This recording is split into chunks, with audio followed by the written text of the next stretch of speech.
No vídeo anterior, nós comentamos que sólidos e fluidos são muito diferentes por causa da mobilidade de suas partículas. Nós começamos a ver as propriedades físicas dos fluidos. Então, nós falamos sobre densidade e outras propriedades correlatas e sobre o calor específico. Hoje, nós vamos falar sobre duas outras propriedades, tensão superficial e viscosidade.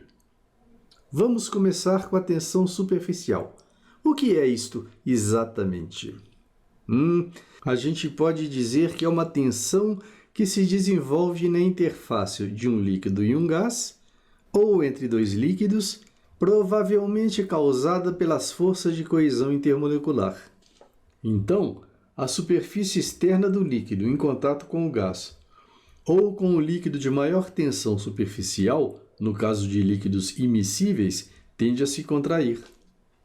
A tensão superficial é representada por uma força sigma que atua por unidade de comprimento na interface. Veja este caso de uma gota d'água sobre uma superfície horizontal, como vidro, ou numa superfície que também tem uma fina camada de óleo sobre ele. Para pequenas gotas, sua forma é quase uma esfera perfeita, porque essa é a configuração em que existe a menor área superficial para um dado volume. Mas à medida que o volume da gota vai crescendo, esse formato vai achatando e achatando por causa do efeito gravitacional crescente. Mas observe que ele mantém sua coesão. Vamos examinar este conta-gotas. Observe que a gota está pronta para cair. A seção crítica é esta aqui.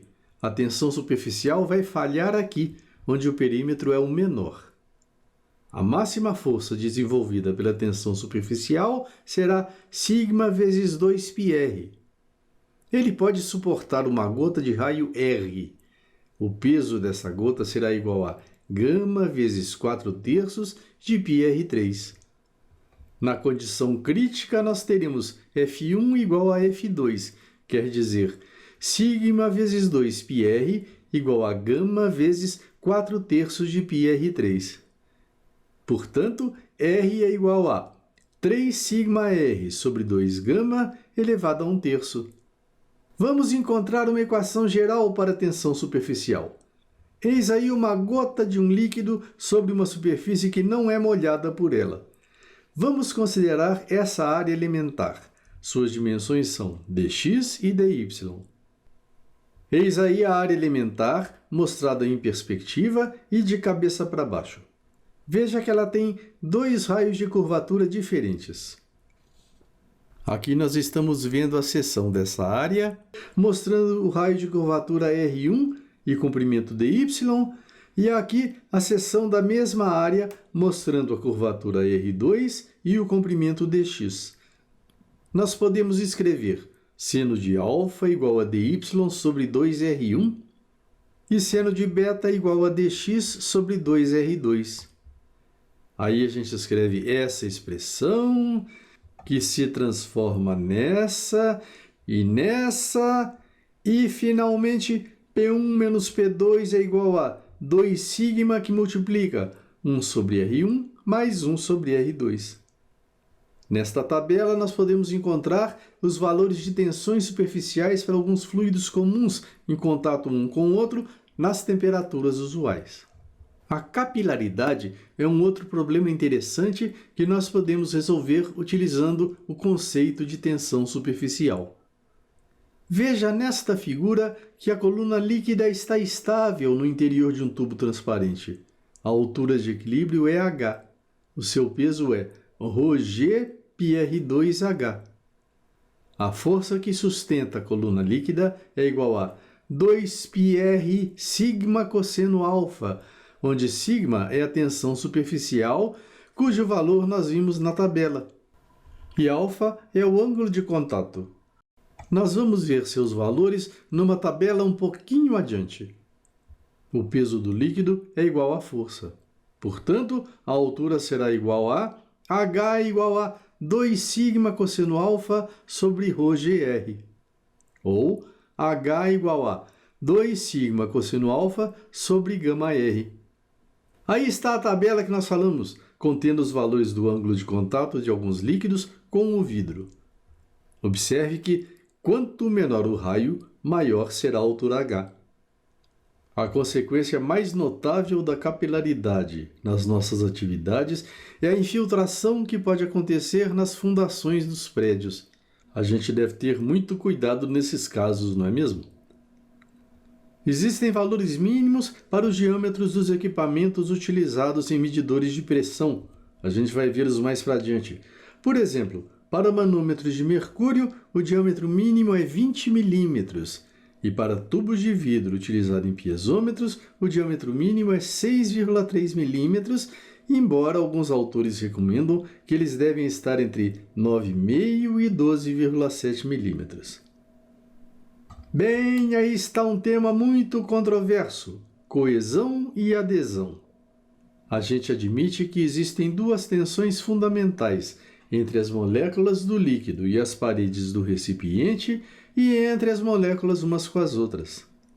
A primeira a gente chama de adesão e a segunda a gente chama de coesão. Quando a adesão é maior que a coesão, o líquido vai subir no interior do tubo capilar. É o caso da água dentro de um tubo de vidro. Quando a coesão é maior que a adesão, o líquido vai descer no interior do tubo capilar. É o caso do mercúrio dentro de um tubo de vidro. Se você ficou feliz com essas explicações sobre a tensão superficial, imagine a felicidade desses bichinhos cujas vidas dependem dela, ou a alegria do lagarto Jesus Cristo que pode correr sobre a água. Nosso próximo assunto é viscosidade. Nós podemos dizer que viscosidade é o antônimo de fluidez. Líquidos com maior viscosidade, tais como o mel e o óleo, têm menor fluidez e, consequentemente, maior viscosidade. Nas condições ambientais usuais, a viscosidade dos líquidos diminui com a temperatura. E, de forma oposta, a viscosidade dos gases aumenta com a temperatura. A gente explicou isso num outro vídeo. Eu vou deixar o link na descrição. O cientista que estabeleceu uma equação para a viscosidade foi Newton. Sim, senhor, o Sir Isaac Newton. Aqui a gente está vendo um fluido entre duas placas paralelas sólidas, mostradas em perspectiva e em seção transversal. Aqui está o fluido entre as placas. Esta placa é fixa e esta placa é móvel. Vamos aplicar uma força tangencial F na placa superior. Ela vai se movimentar com velocidade constante V. Olha o que acontece com o fluido. A partícula que está junto à placa móvel vai com ela e a partícula que está junto à placa fixa fica com ela. Nós estamos admitindo que existe um perfil linear de velocidades, o que significa que a variação de velocidade é proporcional à distância. Então, nós temos v sobre y igual a dv sobre dy. Gradiente de velocidade é o nome que a gente dá para essa relação. A relação F sobre A igual a tal é a tensão tangencial. A relação tensão tangencial, gradiente de velocidade igual a μ, é chamada de viscosidade absoluta ou viscosidade dinâmica. A lei de Newton da viscosidade estabelece que tal é igual a μ dv sobre dy.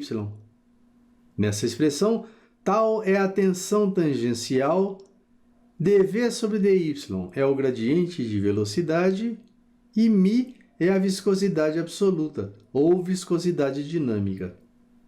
A 20 graus Celsius, a viscosidade absoluta da água é aproximadamente igual a 10 a menos 3 pascal/segundo. A viscosidade cinemática é uma medida da resistência interna do fluido para escoar em condições gravitacionais. Sua expressão é Ni igual a μ sobre ρ. A 20 graus Celsius, a viscosidade cinemática da água é aproximadamente igual a 10 a menos 6 metros quadrados por segundo. Nesta tabela, nós podemos ver a variação da viscosidade da água com a temperatura. Varia muito. E nesta outra tabela, nós podemos ver a variação da viscosidade do ar com a temperatura. Também é uma variação considerável. Ok, vamos ficar por aqui. Por enquanto, tudo bem, não tá? No nosso próximo vídeo, nós vamos ver como aplicar tensões sobre os fluidos. Em especial, nós vamos falar sobre pressão. Então, até o próximo vídeo! Se você gostou do vídeo, não se esqueça de curtir, comentar e compartilhar. Acione o sininho para ficar sabendo de nossas novas publicações.